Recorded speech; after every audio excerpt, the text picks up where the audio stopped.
Como gremial de transportistas queremos informarle a toda la población de que en algún medio de comunicación una autoridad de aquí de Santa Cruz de Quiché manifestó que para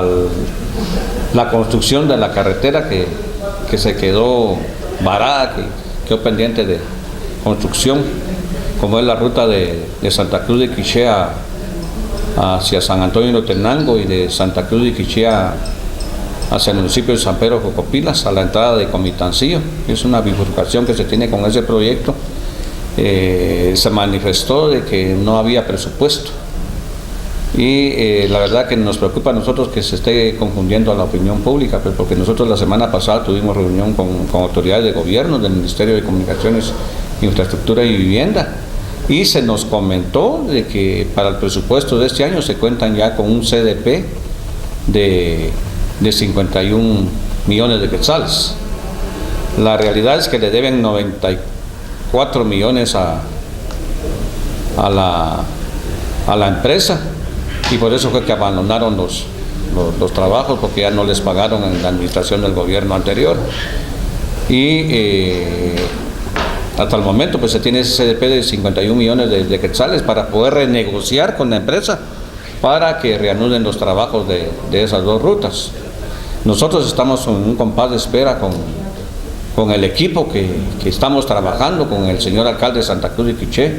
el señor alcalde del municipio de San Andrés Acabajá, el comité pro construcción de la carretera de San Andrés Acabajá y algunos diputados del departamento del Quiché,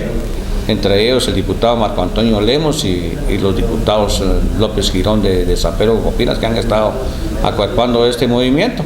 y toda la gremial de transportistas del departamento, que en conjunto hemos estado luchando para que este proyecto se pueda terminar. Y lo que decía es un hecho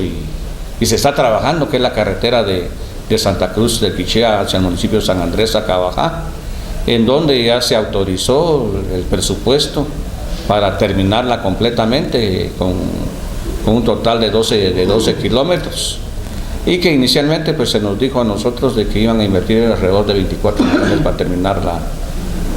el tramo carretero de Santa Cruz de Quiché al municipio de San Andrés Acabajá, porque la empresa que actualmente está trabajando solo va a llegar a Bajito de Quibalá. Entonces estamos esperando que se empiece ya con todo el proceso de licitación para los 12 kilómetros restantes. Ya el proyecto está en Guatecompras y creemos nosotros que va a ser una realidad. Pero en lo que respecta al proyecto que quedó abandonado, fueron claros con nosotros. Entonces nosotros tenemos una grabación de esa reunión, que se tienen 51 millones de quetzales, un CDP que lo tienen ya ahí para poder renegociar con la empresa. Y nosotros ya tomamos la decisión con el equipo que les mencioné hace un momento, de que si no tenemos respuestas claras de iniciación de la terminación de esos proyectos, que nosotros a partir de febrero empezamos a tomar ya medidas de presión.